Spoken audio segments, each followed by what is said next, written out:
Speaks, man. Let's get right into it, guys.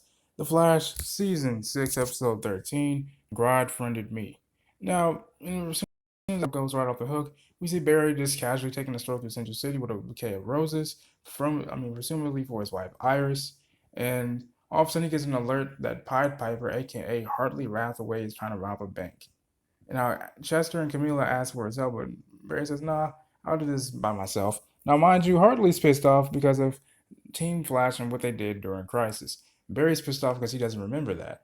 So when Barry comes back, he goes to Gideon, asks Gideon about, this, that, and third. It turns out, that Chester was like, hey man, look, I've been working on some comms. Maybe I can help you out on your comms. And so that's what Chester decides to do because, Barry can't find his parents' graves, you know.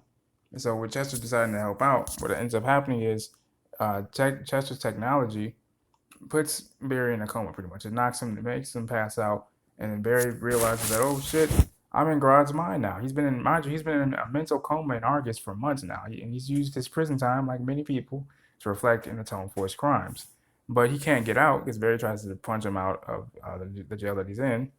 Because Grodd wants to go to Gorilla City, but he can't because he's he's in Argus prison. Because he wants to be amongst his kind, and so but they can't get out because the gatekeeper, aka Solivar, is keeping Grodd contained. And so they realize that, oh shit, now that they're neurally linked, they're on borrowed time because if they don't escape in a mixed amount of time, both Barry and Grodd will die. And so Chester realizes that, oh shit, maybe if I can get a second chance at this, I can save Barry. And so Ross grants him that second chance to help out. And because later on, as I said, of course, obviously Barry apologizes for treating Chester how he was and how he acted the first time that they met and stuff like that. And also, Mirror Iris is what we're gonna call her, which I think is really dope for them to call her that. She gets pissed off at Joe because she didn't get the confidential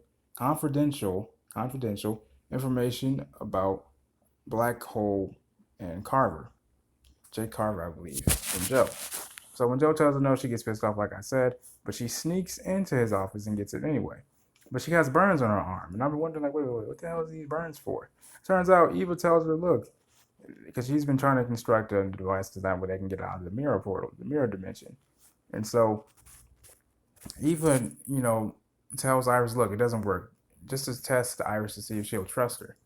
But then also Eva ends up helping Mirror Iris, because she has burns on her arms. Because even told, the real Iris said, look, you going through here, you're gonna cause burns. Someone's gonna get burned really bad. That's why Mirror Iris had those burns on her arms. And it's gonna be rather interesting to see how this all goes, man. Because you see, Grodd has speech powers temporarily was actually pretty cool from the stop Solivar and so on. I thought that was pretty cool. And then also, at least that's what I'm assuming. And so, I look forward to seeing what happens next week because that's why my boy Wally West comes through. The death of the Speed Force. I've been looking so forward to Wally West coming back through, man. I'm just whipping with excitement, man. But this has been your boy Shafferspeeks. I hope you guys really enjoyed this one. Be on the lookout for my DC Legends episode review tonight as well. Peace and love.